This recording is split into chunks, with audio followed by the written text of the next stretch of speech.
Some songs don't miss the top of the charts because they weren't good enough. They miss it because timing was cruel, competition was brutal, or the music industry was changing faster than anyone could keep up. In 1978, radio was a battlefield. Disco was exploding. Rock was reinventing itself. Soul was fighting for space. And in the middle of all that chaos, a group of songs climbed painfully close to number one. Only to stall just short of the summit. Here's the strange part. Many of these songs felt like number one hits. They were everywhere. You couldn't escape them in cars, living rooms, grocery stores, or slow dances. And yet, when the charts were printed, something else was sitting above them. Tonight, we're uncovering those near misses, the songs that defined 1978 without ever wearing the crown. And before this list is over, one story will reveal how a single moment nearly ended a legendary career before it even reached its peak. Let's begin where heartbreak and harmony collided. Number 1, The Closer I Get to You. This song didn't creep into 1978. It floated in, soft piano, gentle phrasing, two voices weaving together so seamlessly it felt less like a duet and more like a confession overheard. When this song hit the airwaves, it didn't demand attention, it earned it. Listeners heard tenderness at a time when the charts were increasingly loud, flashy, and relentless. And maybe that's why it felt so powerful. It peaked at number 2, hovering just beneath the top spot. Even as radio stations played it endlessly throughout the spring and summer. Many assumed it had reached number 1, felt inevitable. But behind the scenes, disco juggernauts were crowding playlists, leaving little oxygen for anything that moved at this song's pace. Yet here's the irony. While trend-driven hits came and went, this song stayed. Weddings, late-night radio, quiet moments that didn't need a beat drop to matter. It never claimed the crown, but it claimed something far more lasting. And with that emotional weight still hanging in the air, the charts suddenly shifted gears. 2, If I Can't Have You. If the previous song whispered, this one sparkled.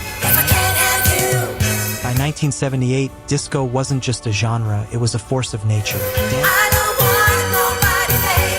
Dance floors pulsed, soundtracks dominated charts. And this song arrived right at the heart of that explosion, glittering with urgency and longing. It surged fast, climbed confidently, and it stopped at number 2. That fact still surprises people. The song felt unavoidable. It poured out of clubs, radios, and record stores with such dominance that most listeners assumed it had reached the top. But the truth was stranger. The charts were jammed with competing soundtrack hits, all cannibalizing one another's momentum. Instead of one song ruling the summit, several crowded just below it. Even without the number 1 title, this track became one of disco's defining statements, emotional, urgent, and endlessly replayable. And just when audiences thought they understood what 1978 sounded like, something unexpected happened. 3 Love is like oxygen. Love is like oxygen. This wasn't the sound people expected from this band anymore.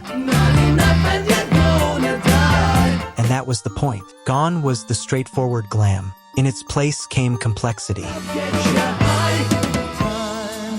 Shifting sections, expansive arrangements, a song that didn't rush toward its hook but earned it. When this track climbed the charts, it felt like a reinvention in real time. Listeners heard ambition, not just a single, but a statement. Peaked lower than the songs before it, but its impact ran deeper than chart math suggested. Behind the scenes, the band wrestled with this track. Multiple mixes, endless tweaks, a search for balance between accessibility and artistic growth. What emerged was a song that still feels fresh decades later, proof that evolution sometimes matters more than placement. And after that moment of musical ambition, the year softened again. 4. Magnet and Steel. The song didn't chase attention, pulled it in. There's something disarming about a track that feels intimate even when it's playing through cheap car speakers. This one wrapped itself around listeners slowly, becoming a late summer companion rather than a flashy hit. It climbed into the top 10, lingering there as if it belonged, because it did. Part of its magic came from its atmosphere. Warm harmonies, subtle emotion, a sense that something personal was being shared, not performed. The story behind it only deepened that feeling, giving the song a quiet romantic tension that listeners could sense even if they didn't know why. It never reached number 1, but it didn't need to. It became something better, familiar, and just when the mood felt settled, a saxophone changed everything. 5. Baker Street. The first notes hit, and you knew exactly what song it was. That saxophone line didn't just introduce the track, it defined it. By the time the vocals arrived, listeners were already hooked, carried into a story of exhaustion, escape, and quiet desperation. This song didn't just chart well, it stayed there, week after week, hovering near the top, refusing to fade. Many listeners were stunned to learn it never reached number 1. Felt too iconic for second place. But again, timing intervened. Disco waves surged. Faster, louder songs pushed forward. And this reflective, melancholic track was edged aside. Yet history has a way of reordering importance. Today, that sax line alone can stop a conversation mid-sentence. And as side one of 1978's near misses comes to a close, the list is only getting deeper, with duets, rock ballads, funk grooves, and one revelation still waiting that changes everything. 6. Too much, too little, too late. There's no reason to pretend. There's a particular kind of sadness that doesn't explode. Yes, it's over. Settles. That's the emotion this song carried. Restraint instead of drama, reflection instead of accusation.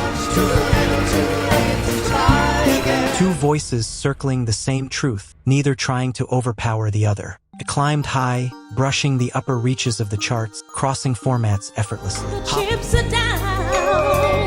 Pop listeners embraced it. Soul stations welcomed it. Adult contemporary radio played it endlessly.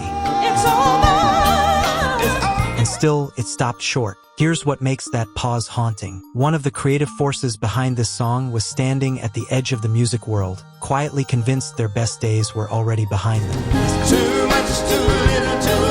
This collaboration wasn't just another session, it was a last chance in disguise. The charts didn't show that struggle, but the song did, and with that emotional restraint still echoing, 1978 turned towards something bigger, bolder, and far less subtle. 7. 2 out of 3 ain't bad. This song didn't sneak into your heart, charged in. It started quietly, almost cautiously. I told you everything I possibly can. And then kept building, stacking emotion on top of confession until it felt impossible not to feel something. This wasn't casual listening. This was commitment. When it hit radio, it stood out immediately. The snow is really piling up. Dramatic without being indulgent. Earnest without apology. It climbed respectably, but not spectacularly. Topping out lower than its impact suggested. Behind the scenes, the song nearly became something else entirely. Longer, bigger, more theatrical. But what survived was a version that balanced excess with vulnerability. A decision that made the song timeless instead of overblown. It never needed the number 1 spot. It became a defining emotional statement anyway. And from that emotional peak, the year took an elegant, calculated turn. Number 8. The name of the game. This was confidence without flash. Doesn't mean anything. Instead of chasing trends, this song slowed everything down. Layered vocals, subtle tension, a mood that lingered rather than exploded. It didn't scream for attention, it invited it. Listeners who expected something brighter, louder, or more immediate found themselves leaning in instead. The charts responded politely, not passionately. The song held its place, steady and dignified. What I'm trying to conceal. Behind closed doors, perfectionism ruled. Vocal takes were revisited. Balance was debated. Intimacy mattered more than impact. And while it never stormed the top of the charts, it did something quieter. It matured the sound of pop at a moment when excess was tempting everyone else. But reflection doesn't last forever. Sometimes romance takes the wheel. Number 9, Always and Forever. This song didn't climb the charts quickly. Settled in. Slow dances, wedding receptions, quiet moments when the world paused just long enough to feel something sincere. It wasn't flashy, and it didn't need to be. Its warmth did the heavy lifting. The charts placed it modestly, but radio told a different story.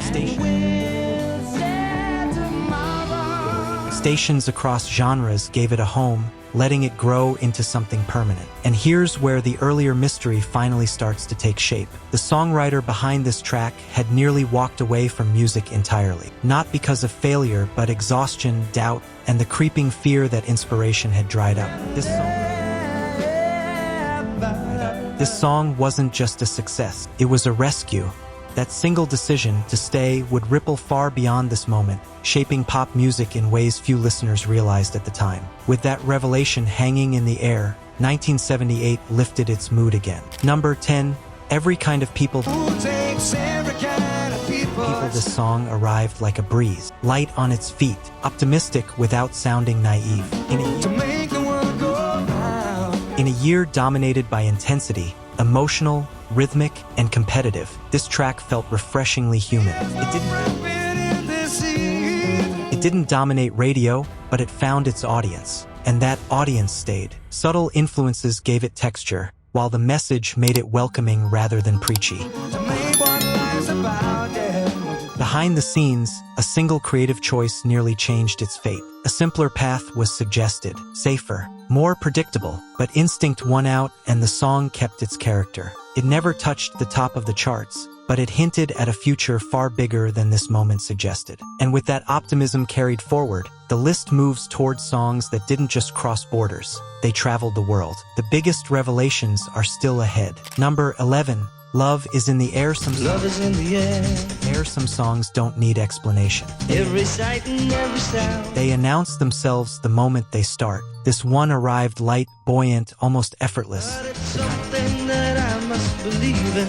The kind of melody that felt familiar even on first listen. It crossed formats with ease, floating between pop and adult contemporary playlists as if borders didn't exist. The charts reflected its popularity, but not its reach. This was a song that traveled far beyond its original release, And I don't know if I'm just dreaming. becoming a shared expression of joy in moments both ordinary and special. What few listeners knew was how close this song came to being something heavier, more weighed down by production. The final choice, to strip it back, let it breathe, gave it the lift that carried it across decades. And just like that, the year pivoted again, this time toward confidence and groove. 12. You and I,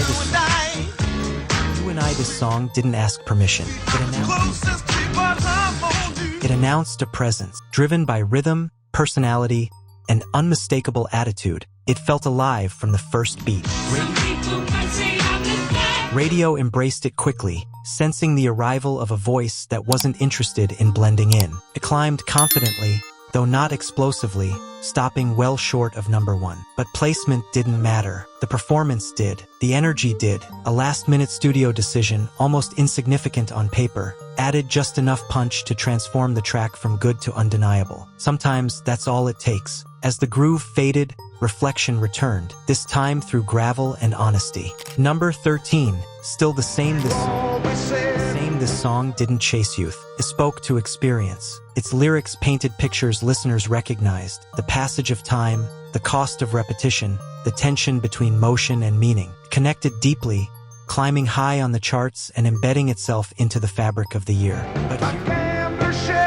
But here's the part most people never knew. Before this song, before the album it came from, exhaustion nearly won. The road had taken its toll. The question wasn't whether success was possible, but whether continuing was worth the price.